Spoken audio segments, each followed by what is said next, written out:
illusory. And because I know the less I hang on to it, the more something new and fresh has an opportunity to show up, the more I was able to really, really enjoy the day. And the more I was able to let go of that preconceived notion that I had from growing up or wherever it comes from about how this particular day should look in my life. And what I will share with you is that it's been so freeing to have this understanding, to see that we truly live in a world of thought, that there's an illusory nature to our human experience that comes and goes, and that we don't have to be afraid of it, that it's not something to be afraid of. It's part of the gig. It's part of what we signed up for. It's part of the human experience. And that's so beautiful, because what that situation would have been so big to me in the past. And I was able to just see it for what it is and experience in the moment. And it was okay that I felt sad. It was okay that I felt like I might have missed something, that it was all okay. It didn't matter because it was so made up. And I truly had the most amazing birthday, which with my beautiful, amazing family. And it wasn't expected. It wasn't what I thought my birthday was going to be, but truly it was better. And when we let go of these, I want to say like objects that we put in the way of our happiness, we get to just be happy no matter what. And I think we're just brought up to have this, to live in this illusion that life has to be a certain way because we see it that way on TV, or this is the way our parents grew up, or this is the way we thought we'd raise our kids, but things look different now. It's in the letting go of all of that talk, really, all that sort of mind talk, that we get to have fun with what is, really fun with what is. I was meeting with a client today, and she's got 2 teenage daughters, as some of us do, you know, so most of us have kids. And so we know what that's like to be in that parent mode. And, you know, I will tell you that most of our clients that are parents that we have conversations with, their experience of parenting is different than they would expect it to be. So this goes for all around. It may be your experience of you know, working, of relationships. It really doesn't matter. But her experience of parenting has been different than she thought it would be. And you know, she wants her kid to be the way she wants her kid to be. And we ended up having this beautiful conversation about low-hanging fruit. It sounds really funny, but just grabbing for that low-hanging fruit and taking care of yourself is the best gift that you can give yourself, that you can give anyone around you. And when we sort of turn the conversation away from trying to change her children, and this would go for trying to change your spouse, trying to change your parents, or trying to change your partner, or trying to change, you know, someone that you're working with. When you take that trying to change away and bring your focus back to you, how can I be more in my own space of love? How can I be more in my own space of self-acceptance? How can I be in my own space of really seeing this Play-Doh of the mind? Everything around you starts to fall into place. And it was really cool because as our conversation deepened, it just makes so much sense. The more you take care of you and your own well-being and see your own well-being, the more you're able to see that in everyone else. So for instance, when I'm feeling good, I only see the greatness in Lee. If I'm feeling bad, I'm like, why didn't you take the dishes out of the dishwasher? Right. You know, like I'm giving a silly example, but it's true. And you see this in your own life. When you're feeling good within yourself, you're just so happy with everyone that's around you. So to bring it back to the story, you know, about my dad, you know, when my dad's feeling good about himself, he's not so concerned with trying to please or change his sister. And because of that good feeling, that creates a good feeling with his sister. Do you know what I mean? It's like we're so used to looking outside of ourselves for our own happiness that we forget to look right where it's actually coming from. Because in truth, there is no outside. That's really what's true, is that we're creating our life from within our own experience. Yeah. I said a mouthful. If anybody has something, again, that you want to say, there at the bottom of your screen, there's a participants button and you can raise your hand. And I'd love to open up the conversation. Yeah, and also if you don't feel comfortable speaking through the video or whatever, you can always type it in too. So don't feel, you know, too obliged to have to speak or anything. I know sometimes it's awkward, and it's quite funny because I was the world's worst for that. You know, I mean, some of you know that I was so sort of shy and in my shell that there is no way that I would be able to do something like this. And again, we were away this weekend, and we had my grand's memorial, and you know, it's so amazing that pre inside out understanding. And I don't know how far back I would go, because I've done this for quite a while, not necessarily the inside out, but on the personal growth side, I've done that for decades, basically. However, the difference now compared to then is I am a reformed control freak, because I would, like, if we were doing something like this, I would have a script for what I was talking about. It sounds terrible now, and you probably think maybe you should have done a little bit of work on this, but we have not got a script. We have not even got anything written down about what we're going to speak about, because we're trusting now, after so many years, that whatever comes out will come out and it will be okay. Now, here's the thing, is we had my grand's memorial, and my aunt gave me something that my mum, it's a long story. Anyway, my mum's in Australia, and so she gave me something to read out. And that was it. And I thought, okay. Now, normally I would freak out about something like that. Oh my gosh, you want me to go up there? What's the age-old story? You know, who was it? Seinfeld said that statistically, the number one fear is public speaking, and the number two fear is death. I think it's changed somewhat now, but he said, so most people would rather be in the casket than doing the eulogy. You know, that's how scary it is to be online or on screen or be up there speaking. And I was one of those people. And she handed me this the night before. And so the next day I got up and I spoke, and I just read it out, and I spoke from the heart. I was terrible. No, you weren't. You were wonderful. No, I wasn't terrible, but true? I wasn't terrible. But afterwards, I thought, oh, I could have said that, and I didn't say that, and so on. But it was okay. Oh, that's good, Whitney. It was okay, you know, because it was okay. What I said was okay. And even if I'd have scripted it all, even if I'd have thought it through, yes, okay, maybe I got more points across, but really, it wouldn't have just been from the heart, and that's what it is, and that's what we're doing here. And that's our message, really, is that when you come from the heart, when you just live, and I actually stop myself when I'm saying this, because I can't believe I'm saying this. When you just live, life becomes fun. Life becomes a daring adventure, in the words of Helen Keller. Do you know what's funny? I love that you're saying that, Lee, because that's exactly when I had this meeting with my client. We were talking about her daughter. At the end of the meeting, I said, just go live your life. Just have fun. No kidding. She'll be okay. Yeah. You know, she'll be That's okay. You live your life. And honestly, I mean, you were amazing. And I know that it's funny because obviously since I've known Lee, he's made such a change.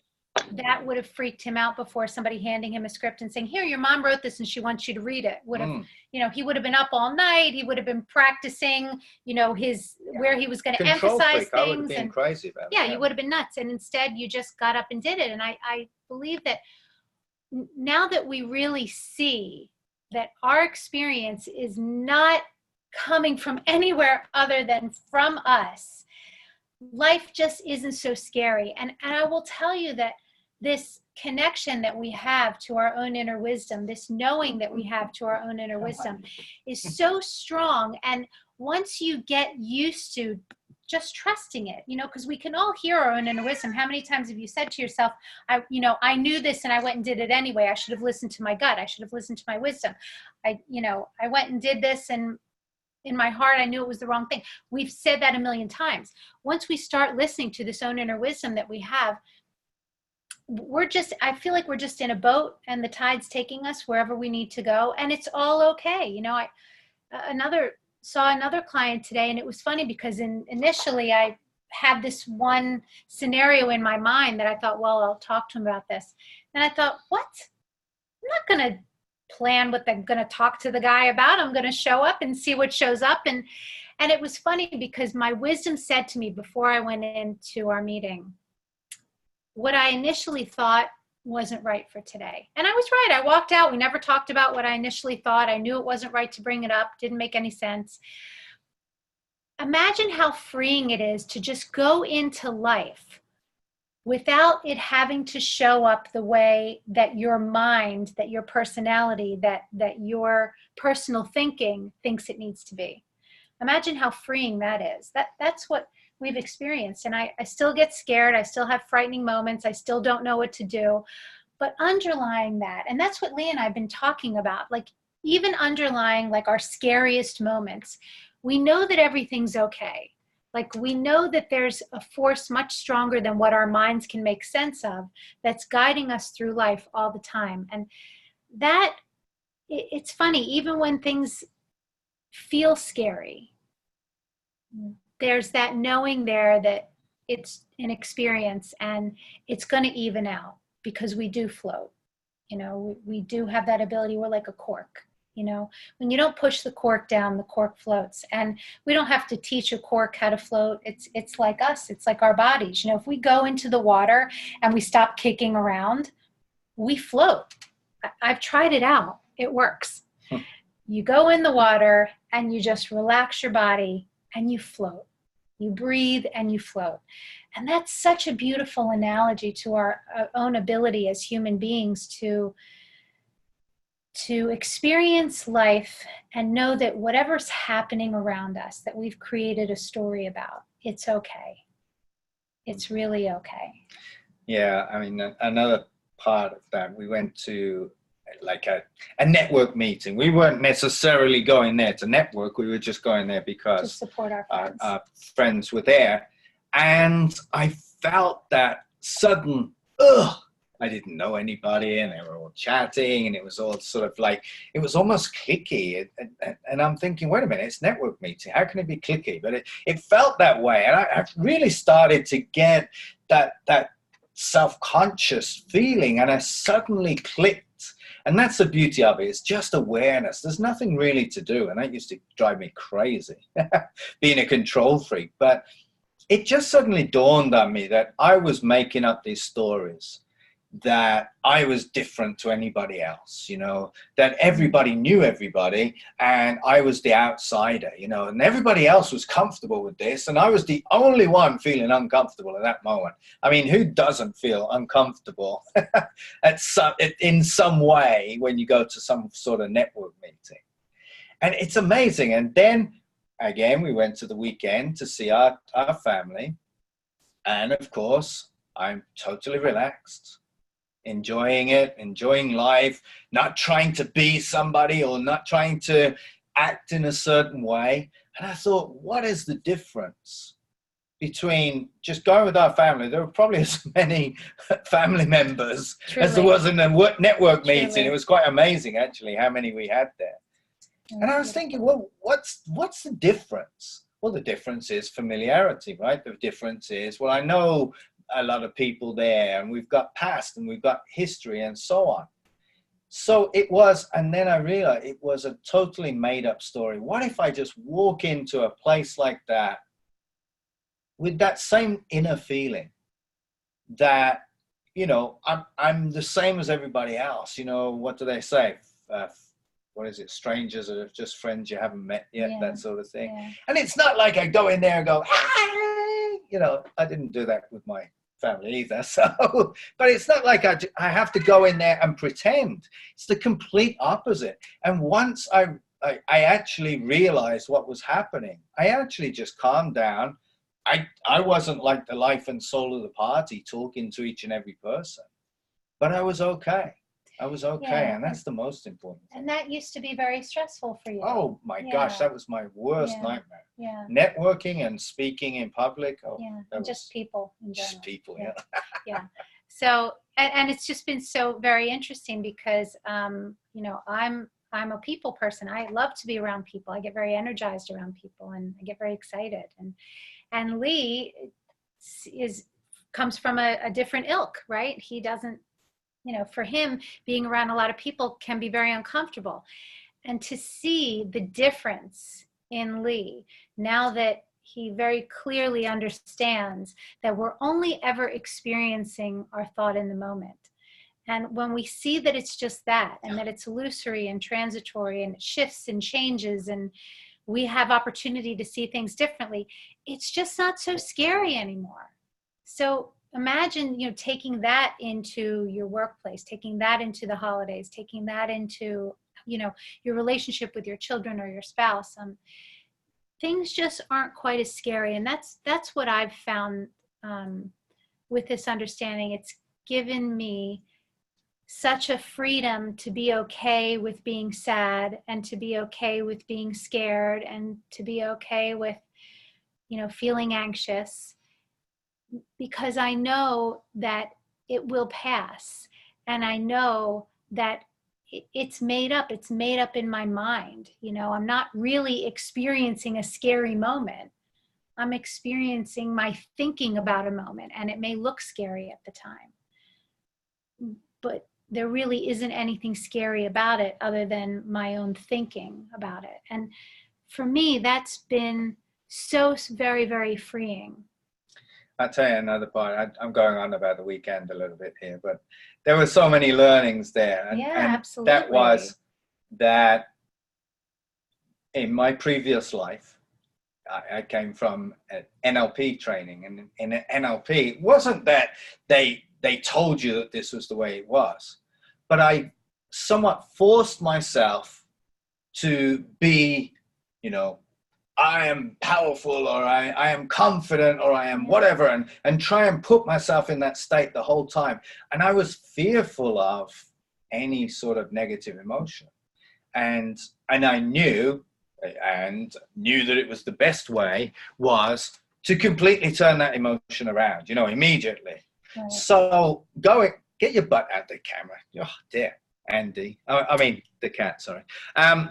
So immediately, I would try and turn it around. Well, of course, I go to the weekend, and it's about, you know, initially it was my grandmother's memorial, you know, and I was okay. And I was used to being okay. And I'm not one for crying and stuff like that, right? You know, because I learned this stuff, and I'm English, you know, combination. And I found myself sitting there, bawling my eyes out. Well, okay. My version of bawling my eyes out, right? That. And it was okay. Yeah. Again, it was okay, because I don't need to be afraid of my emotions anymore, because I know that they'll pass. Now, in the past, I thought, some of you might be able to relate to this, you know, I suffered a lot with depression. And for me, if I would go into a negative state, I was fearful that it would continue, and it would be out of my control. Well, I realize now that that's not the case, because as you allow feelings to just come through you, and not dwell on them, but just allow them to come through you, then they pass. And the next thing is I'm speaking up on the stage sort of thing, and I'm telling about fun times that I remember with my gran. All of a sudden, I'm in a good mood. Now, that was in a space of 5 minutes, you know, one minute, you know, I'm bawling my eyes out. I'm so unhappy. And 5 minutes later, I'm on stage sort of joking about the times with my gran. That is our natural ability. We have all emotions. We can experience all emotions. Now, in the past, I used to be fearful of that, because generally in the therapeutic world, I'm not saying all, just generally in the therapeutic world, there's a tendency to dwell.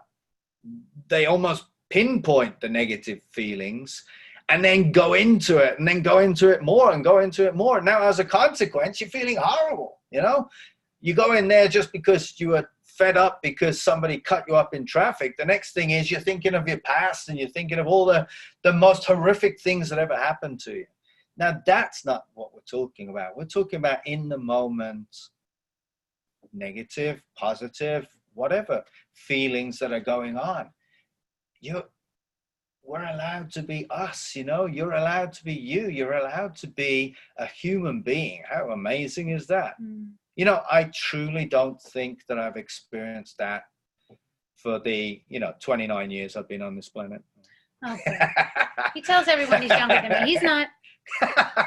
Tells everyone he is. No, but I really don't think I've experienced that since the age of 7, maybe, maybe younger than that even, because I thought I had to be a certain way. Well, yeah, you were instructed to be a certain way. Right, as we all are in a sense, we all think that we need to show up in a certain way, and we think that we have to look a certain way and be a certain way, and I think with age as well that that little bit of confidence comes out. However, it's amazing when you let that go, how you can, and please don't take this the wrong way, because it's not 100% true. I'll tell you that honestly. But I don't care what you think. Now, I'm saying that's not 100% true, because if that was true, actually my hair is a mess, but I wouldn't give that predetermining factor, would I? But I don't care what people think for most of the time. Now, obviously, in our business and so on, we want, if I start saying, upsetting people, that probably wouldn't be a good idea. However, for the most part, I don't care what other people think. I just show up now. I'm telling you, for decades, I could not do that. There is just no way that I could do that. And I can't even tell you why. I can't even tell you what the difference is. It's just simply that underlying knowing that I'm creating my reality. I'm creating it through my experience, not what you're saying to me or you're saying to me, not what is happening in the outside world. It's what I'm experiencing, what's coming through me. And if I don't like that, we'll just hang on 5 minutes, because it'll change. And it's beautiful to be in relationship with this understanding, because it takes blame off of the table. And I don't want to say it takes responsibility off of the table. But, oh, cool. But well, in a sense it does, because I'm not responsible for Lee's happiness, right? Now, that doesn't mean that it's a free-for-all and I don't have any respect for him, but what it means is I don't have to walk on eggshells to make sure that my husband is happy, because if he is unhappy, he will take responsibility for that unhappiness. Now, that doesn't mean that he won't share, something that he would like to see different, but what it means is I'm not responsible for changing his mood for him to feel better. He's responsible for that. Just like I'm responsible for my own thinking and my own feelings. Just like on my birthday, when in the morning I felt sad, I very clearly said to Lee, this has nothing to do with you. There's nothing that you can do to change this. You've done, this is all me. I take full responsibility for this. I take full responsibility for how I'm feeling. I take full responsibility for the lens that I'm looking through at the moment. And I know that it will shift and change as the day goes on. And I know that I created this through my thinking about what my birthday should look like, which is crazy. But we all do it. We all do it. I have a very dear friend that also just had a big birthday, and she really had a rough time with it. And I truly think there's so much talk about this birthday that we get in our heads that it's got to look a certain way. And, you know, we have to look a certain way and our life has to be in a certain place. And, you know, I remember saying to her, look, I would have thought that my life would look different today too. But isn't my life looking different a judgment that I've made up anyway? And when I look around, my life is beautiful. My life is absolutely beautiful. And, you know, we've talked about all of these beautiful experiences that we're having in our life. And letting go of preconceived notions as to what things should be like is such a freeing way to live. You know, it was funny. I was talking to one of my clients and I was telling her that my daughter is, 15 and a half. She's going to go to college in a couple of years, and she's a smarty pants, and she, wants to go to Penn. And I thought, listen, I don't want there to be any barriers in my daughter's way. I want her to be able to go wherever she wants to go, and for her to create and manifest whatever it is that she wants to create. And I said to her probably about a week ago, I said, you're your own best asset. There's nothing else that you need to be different. Like, you're your own best asset. You don't need anything on the outside to be different for you to go and create the life that you want to live.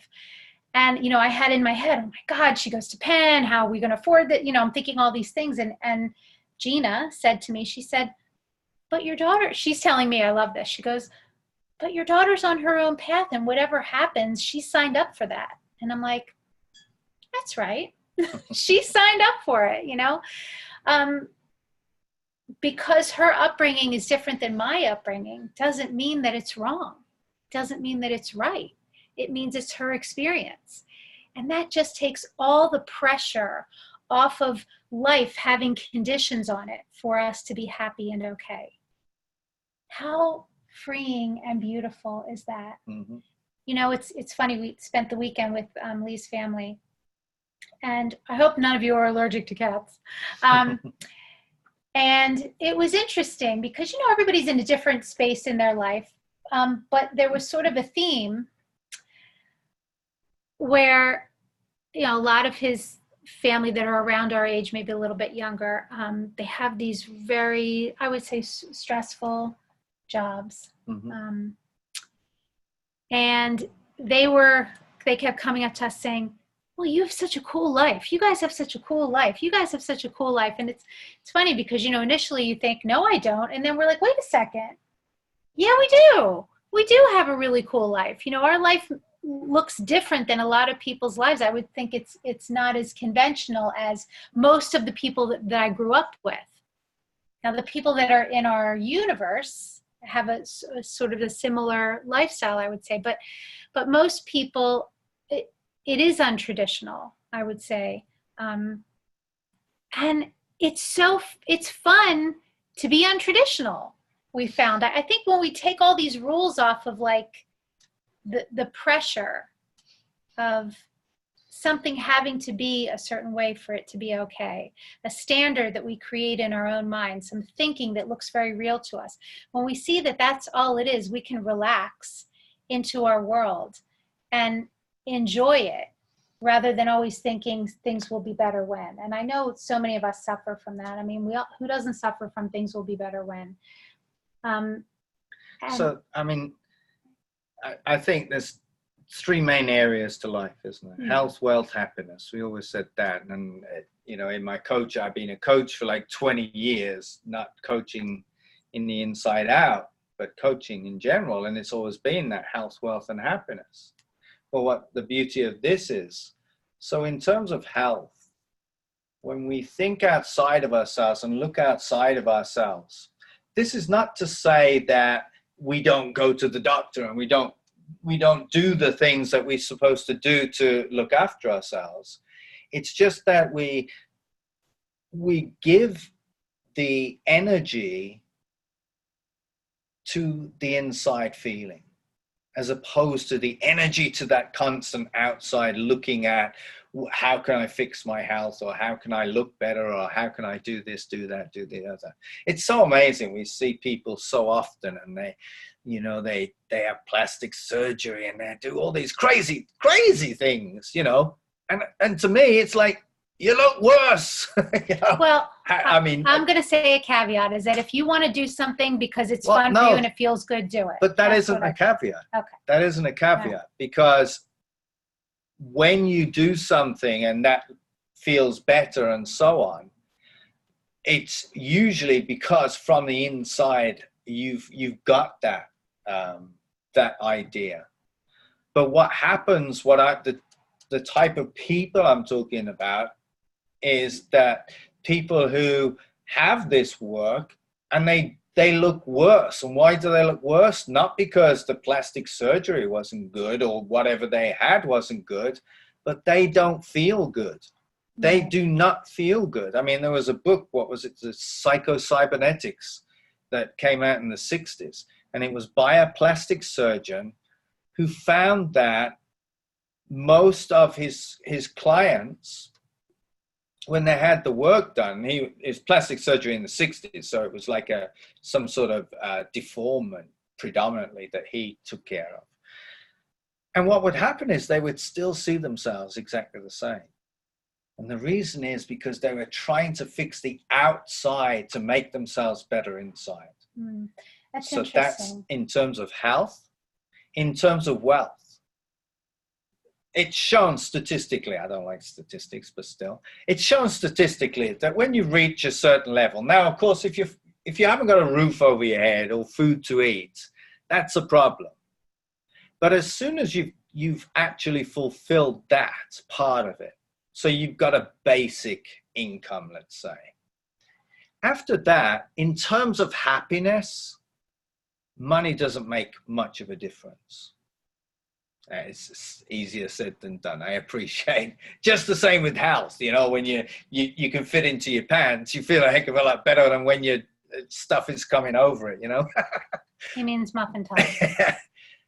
But realistically, it doesn't make a huge difference. Let's put it that way. It doesn't make a huge difference. And we've always said that, we see billionaires and people say, some people say, well, they can't be happy. Well, why can't they be happy? They're just human beings, right? And then other people say, they must be so happy. Well, why must they be so happy? People with 1 billion are no different than people with 1,000 because we are who we are, and it's whatever we're feeling inside is whatever we're feeling, regardless of whether we're driving in a Rolls Royce or a Fiat Panda or something, right?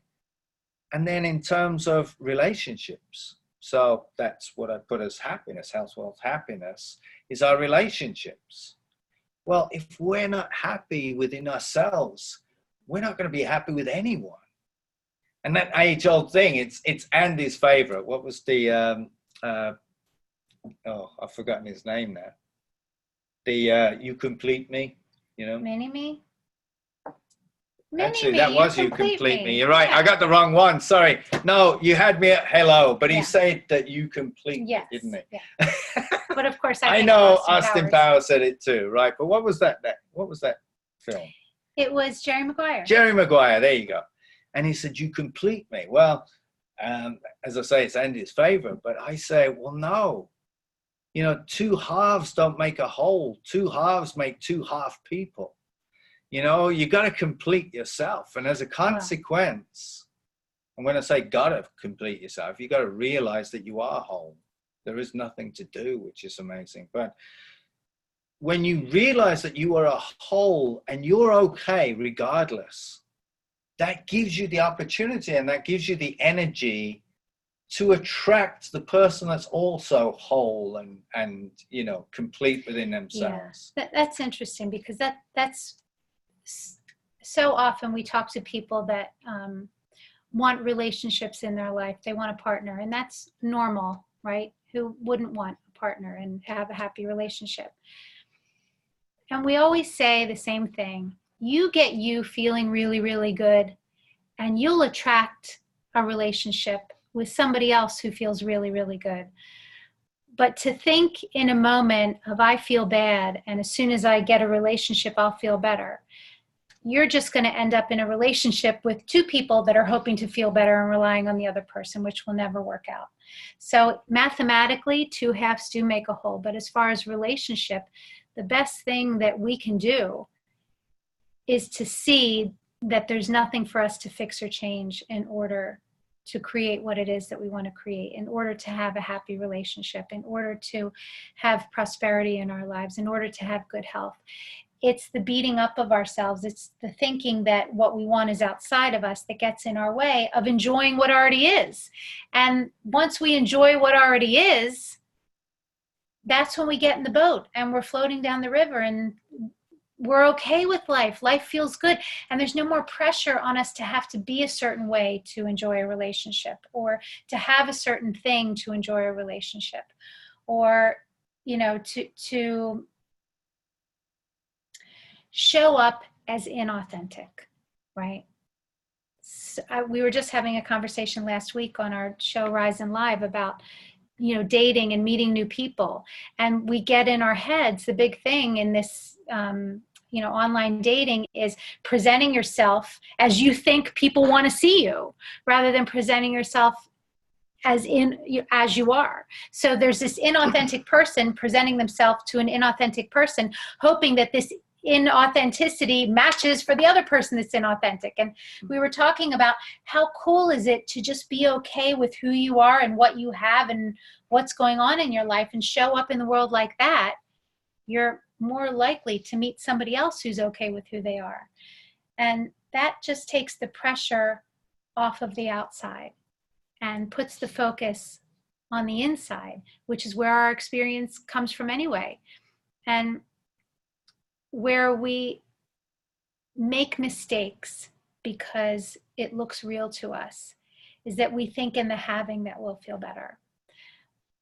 But it's actually all in the being that we feel better. And, you know, check this out for yourself. We always say to our clients, to our friends, you know, just start noticing that when you feel good, the rest of the world starts to look really good, you know, and start noticing that when you feel bad, the rest of the world doesn't look so great. And when you see that by you just feeling good, by you being okay with what is, things start to get better because we're not trying to fix or change or control the outside world. That's where the magic is. It's in the being. You know, those of you who know me know I love Oprah. And I remember I heard an interview with Oprah, and, you know, this guy was asking her, you know, where did this, you know, how did you create this? Where did this come from? And she said to him, you know, I don't know what I'm going to do. I don't know what my next step is. She said, I know my first step comes from my being, and from my being comes the doing. So from that inspiration comes the next step. So we don't have to plan out what somebody else did that created their happiness. We can just follow our own happiness. And that's so freeing to know that we don't have to be like anybody else to live a happy life. We don't have to look like anybody else to live a happy life. That we can start from within, just start from what our innate creation. That's where everything, that's where our happiness lies. That's where our creativity lies. That's where our ability to have relationship lies. It doesn't lie in a book or in an instruction manual. So let's bring it over to you. Have you any questions, any comments, any you know, tell us to shut up, whatever you want. What would you like to say? Is that Debbie? Hey. Hi, Debbie. Hi, Deb. How you doing? How are you? Wonderful. So happy to Fantastical. see you. Laura. Good to see you guys. My condolences, Lee, and glad to hear that you had those healing tears. They're a beautiful, beautiful thing. Yes. You know, you guys said so much that was so deep and so rich. And the essence of what just is coming up for me around this right now was holidays used to bring so many expectations from me and perfectionism, and you know, I had to have it all together and I had to do it just right because I wanted the perfect family and the perfect Thanksgiving and the perfect Hanukkah and the perfect Christmas, and I would exhaust myself. And I realized last year that there was so much preparatory anxiety in just thinking about, there was so much thinking around what it was going to be like. And when I had it right after the holidays, when I realized all the things I was worrying about, when the day actually came, none of it ever happened. Right. And I had exactly what I needed in the moment. And that awareness was so beautiful because I saw how crazy I was making myself. And it was fascinating. Hang on one quick second. Sorry about the noise. Okay. But what I see so clearly now is, and this happened last Christmas. I had walked outside. It was 2 Christmases ago. I had woken up, and I do quiet time of prayer and meditation in the mornings. But I was guided to go sit outside. And it was like 4:30 in the morning, and it was really cold outside. And there was just the faintest of shooting stars because the lights were on the houses behind us. And I prayed this prayer, and I said, God, and to some of you it may be divine intelligence, divine nature, but I said, God, show me the magnitude of your majesty. And as I was standing out there, I kind of in my mind got to see like the bigness of it all and how little I was. And I heard in the still small voice in my heart, beloved, if you truly knew how much I do, how much goes on behind the scenes, you would never worry again. I beat your heart, I digest your food, I give you gravity so you don't fly off the earth. I spin the planets at just the right speed. And there is so much that you're not even aware of that I do for you. And I just stood there kind of just like in awestruck. And I came in and I realized it's like that all the time. There's so much that goes on behind the scenes that we are so taken care of, that there is this well of wisdom that dwells within each of us that's underneath all of our thinking, underneath all of our diagnoses, underneath all of our symptoms, underneath all of our circumstances. This wholeness, this resiliency, this wisdom that's always there. And you can fall into it like you're falling into snow. It's just falling into grace. You know, and these arms are always there. And from that day on, have we still had a lot of challenges? Hell yeah. So many. But there's not a fear of them anymore. And like you said, you know, you can feel anxious in a moment and just realize that it's going to move. You could feel really, really sad. And then 5 minutes later, you're fine. And I think that's what the difference is now, is not being afraid of the experience.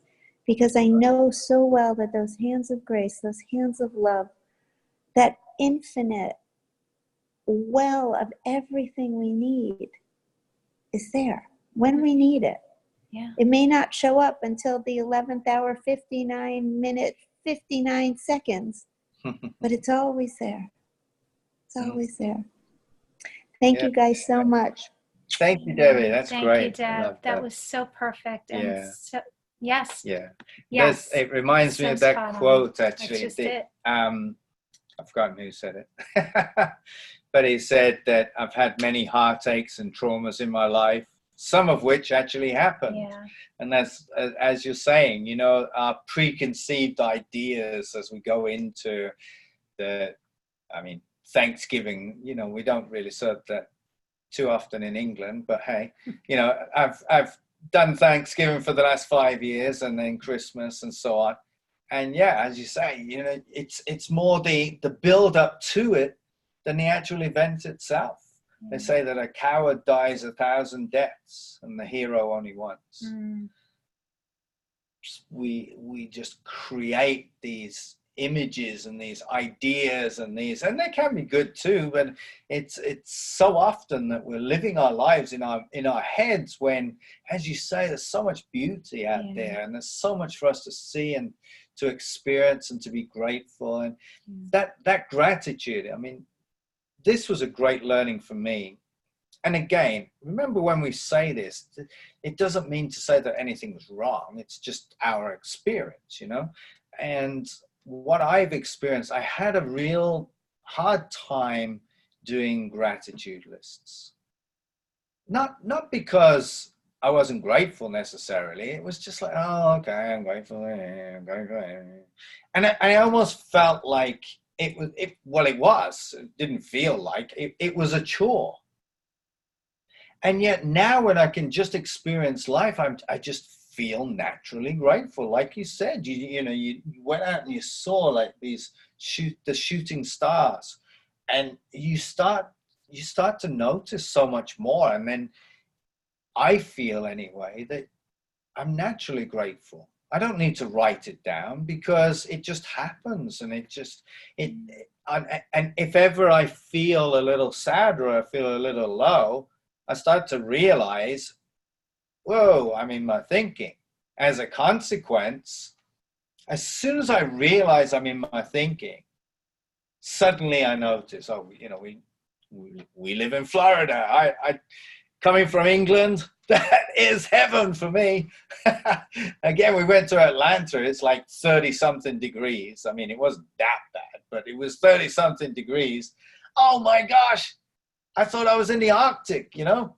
I'm so every morning I wake up, I am grateful for that lovely heat that comes to me. But Deb, I love what you said. It's so pertinent in the moment, that there is a grace that's underlying, that we can't explain, that is always there for us. And it may show up at the 11th hour, the 59 minutes and the 59 seconds. Undoubtedly, that's always here. It doesn't go anywhere. And that is so freeing and so lovely and so beautiful. And I love the way that you communicate that greatness that created us. It's creation. And it's so beautiful. And it's easy to forget that when we get so caught up here. Right. It's so easy to forget that when we get caught up here. It's easy to forget when we get caught up, and it's so easy to remember when we don't. Yeah. That's the beauty of it. You know, I didn't get that. I felt that we had to do these things, like gratitude list, like, change our approach. Be grateful for what you have. Look at the little things. That's forcing ourselves. We don't need to force ourselves to do anything. I mean, it's the more we allow ourselves to just fall into, and it sounds so weird now, then I should say, rather than now, to just fall into, as you said, to fall into that feeling, that grace of that grace. Yeah. And as a consequence, our natural innate well-being comes through, which is the most beautiful feeling. Yeah. Thank you. So does anybody else have any questions? Anybody else? Any comments? If you you can either raise your hand, or just if you want to, like, say, hey. How do I see you can unmute. Yeah, we can see it. Okay. It will come up. Oh, okay, I don't know. So if you want to unmute yourselves. Oh, bless you, Debbie. God bless. It's okay, you are muted, so don't worry. I just saw you sneezing. Yeah. So. Well, if nobody else has anything to say, if you have any questions or something, of course the cat has something to say, because she speaks for all kitties. She's a representative of all kitties. But think about if there's anything that comes up even after this, you can always contact us. Let us know. Just give us your ideas or your questions. We're always happy to be in this conversation. Yes. And it's our favorite chat to have. Yeah. So, well, we thank you so very much for joining us tonight. We hope you have a wonderful, wonderful Thanksgiving.